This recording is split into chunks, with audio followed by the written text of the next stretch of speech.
तो म्हणाला, त्याचा विचार मी सावकाशपणे करीन. मग त्याने ती मोहर बायकोपाशी दिली आणि नेहमीप्रमाणे जेवून खाऊन तो स्वयंपाकघरात जाऊन झोपला. तिथे त्याच्या स्वयंपाकघरात एका कोपऱ्यात मडक्यांची एक उचरंड मांडलेली होती. पूर्वीच्या काळी एकावर एक अशी मडकी रचून ठेवत असत आणि त्यातल्या सगळ्यात खालच्या मडक्यात पैसे साठवून ठेवलेले असत. तो मनुष्य स्वयंपाकघरात त्या उचरंडीजवळच झोपला होता. मांजर, उंदीर वगैरे काही आलेच तर हाकलावे म्हणून झोपताना त्याने आपल्याजवळ एक काठी पण घेऊन ठेवली होती. पडल्या पडल्याच त्याचा डोळा लागला. मनोरथ व्यर्थ ठरले. झोपेत जाताच तो दिवा स्वप्न बघायला लागला. त्याने पाहिले की आपण बाजारात गेलो आहोत. तेथे त्याने सुवर्ण मोहराचे फुटाणे विकत घेतले आणि मोलमजुरी करणारे कष्टकरी लोक तिथे मोळ्या विकत बसतात तिथे जाऊन तो बसला. ते मोळे विके दिवसभर कष्ट करून झाल्यानंतर काहीतरी खायला विकत घेत त्यामुळे त्याने त्याच्याकडूनच फुटाणे विकत घेतले. तो त्यानं म्हणाला, तुम्ही मला या फुटाण्याचे पैसे देण्याऐवजी तुमच्या मोळ्याची काही लाकडे द्या. मग त्याने थोडे फुटाणे विकत जमलेल्या लाकडांची एक मोठी मोळी केली आणि ती बाजारात विकून दुप्पट पैसे मिळवले. दुसऱ्या दिवशी पुन्हा त्याने त्या पैशाचे फुटाणे विकत घेतले. ते विकून लाकडे जमवून तीही विकली व आणखी पैसे मिळवले. असे करता करता लाकडे विकायचे सोडून तो भाजी बाजारात आला. तिथे भाजी विकायला लागला. कालांतराने तो किराणा माल विकायला लागला. अशा रीतीने एकाच वर्षात तो एवढा श्रीमंत झाला की विचारायला सोय नाही. मग पुढे त्याच स्वप्नात त्याने पाहिले की आपण आपल्याजवळ खूप पैसे साठवलेले आहे. आपली मुले मोठी झाली असून ती आपल्या संपत्ती करता आपापसात भांडत आहेत. बाबा, मी हे घेणार, मला ते पाहिजे, अशी भुणभुण करत आहेत. त्यामुळे त्याने स्वप्नातच असा विचार केला की मुले जर अशी आपापसात भांडणार असतील तर मी त्यांना खडसावून विचारीन की मीच एकट्याने कष्ट काढलेले आहेत. तुम्ही एकाने तरी त्यासाठी हातभार लावलेला आहे काय? तुम्ही फक्त माझ्या पैशावर टपून बसलेला आहात. त्यानंतर पुढे त्याने स्वप्नातच असेही ठरवले की आपण पोरांना असे खडसावल्यानंतरही जर त्यातला कोणी काही शब्द काढलाच तर मग आपण त्याच्या टाक्यात छोटा मारू.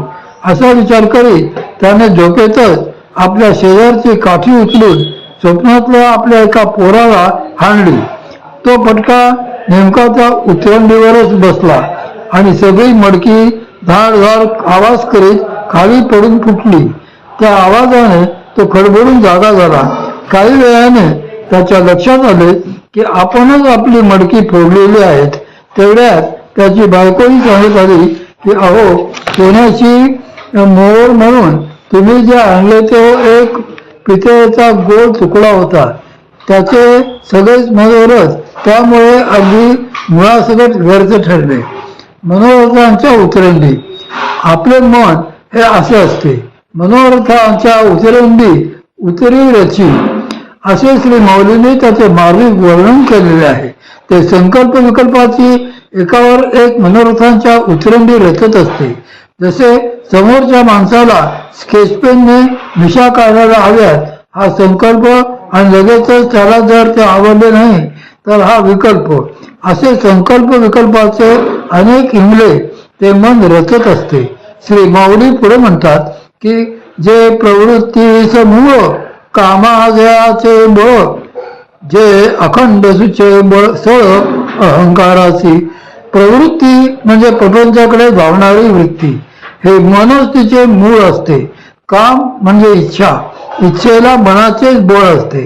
मन हे प्रवृत्तीचे मूळ असल्याने मनामुळे वासना वाढतात आणि वासनांमुळे जीव पुन्हा पुन्हा मायेच्या चक्रात ओढला जातो. मन हे मायेला पोषकच असते. मन हे अहंकाराचा उरावर बसून कायम वासनाच वाढीत असते.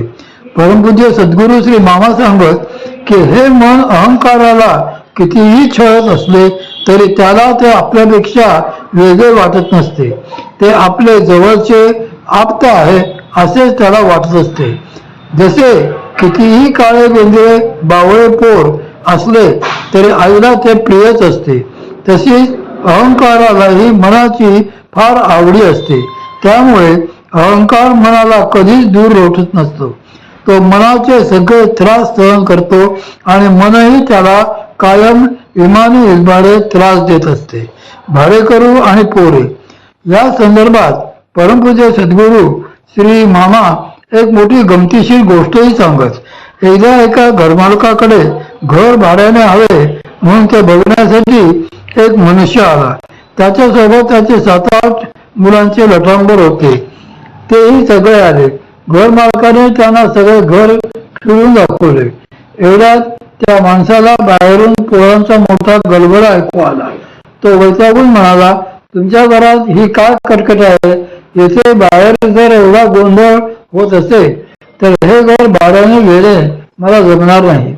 त्यावर तो घर मालक आश्चर्याने म्हणाला, अहो पण ही बाहेर अंगणात दंगा करणारी पोरे माझ्या घरातली नाहीत हो. कोण हा गोंधळ घालायचा आहे ते बघितले पाहिजे. असे म्हणून घर मालकाने गॅलरीतून खाली पाहिले व तो त्या मनुष्याला म्हणाला, अहो ही तर तुमच्याच बरोबर आलेली मुले आहेत. तीच खाली अंगणात बुरबुस घालीत आहेत. त्यावर तो घर बघायला आलेला माणूस एकदम खुशीने म्हणाला, हो का, वा, मोठी खेळकर मुले आहेत हो माझी, चालू दे चालू दे. म्हणजे बाहेरची मुले जर असतील तर कटकट, पण स्वतःचीच आहेत म्हटल्यावर तीच पोरे त्याला चांगली खेळकर वाटायला लागली. त्याचप्रमाणे अहंकाराला हे मन स्वतःचे जवळचे वाटत असल्यामुळे ते जरी त्याला त्रास देत असले तरी त्याला त्या त्रासाचे काही वाटत नसते.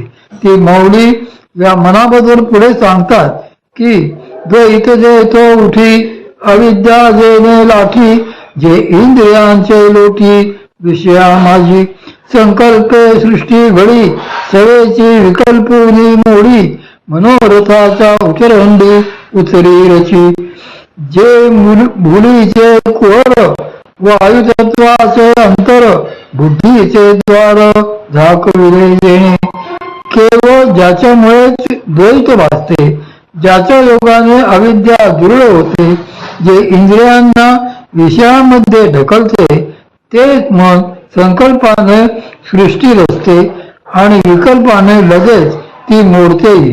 याप्रमाणे मनोरथाच्या कल्पनाच्या नाना उतरंडी ते मांडते व मोडते. हे मन भ्रमाचे भांडार असून वायूचेही अंतरंग आहे. बुद्धीचे सच्छद विवेकरूपी द्वार त्याने झाकून ठेवलेले आहे. असे हे मन विचित्र कारभार करणारे असते. म्हणून श्री माऊली सांगतात, मनाला स्थैर्य देणारे स्थान. श्री माऊलींनी मनाची ही जी गुणसंपदा वर्णलेली आहे त्यात मनाचा आणखी एक गुण खुबीने असा सांगितलेला आहे की हे मन एके ठिकाणी काही स्थिर राहत नाही. शिवाय ते प्रचंड गतीने प्रवास करीत असते. समजा आपले एखादे नातेवाईक मुंबईला राहत आहेत तर पुण्याहून आपल्याला तेथे बसने पोहोचायला किती वेळ लागेल, पण आपले मन मात्र क्षणात तेथे पोहोचू शकते. म्हणूनच श्री माऊली वर्णन करतात की वायुतत्वाचे तेथे पोहोचू शकते. म्हणूनच श्री माऊली वर्णन करतात की वायुतत्वाचे अंतर असेच ते मन आहे. बुद्धीचे द्वार झकवीत असलेले हे मन एका ठिकाणी कधीच स्थिर राहत नाही. सारखे येथे जा तेथे जा असे त्या मनाचे चाललेले असते आणि ते वायुवेगाहूनही अधिक गतीने धावत असते. पण त्या अस्थिर मनालाही न राहावयाचे राहावी असा आपल्या सामर्थ्याने ती भगवती शक्ती स्थिर करत असते. स्वतःच्या चंचल मनाच्या आहारी जाऊन प्रापंचिक काम इच्छा घेऊन एखादा जरी अशा स्थानी आला तरी सुद्धा ते विशुद्ध असे स्थान त्याला तेथे स्थिर करतेच. हा त्या स्थानाचा महिमा असतो. त्या मनुष्यालाही मग कारण नसताना असे वाटू लागते की आपण येथेच राहायला पाहिजे.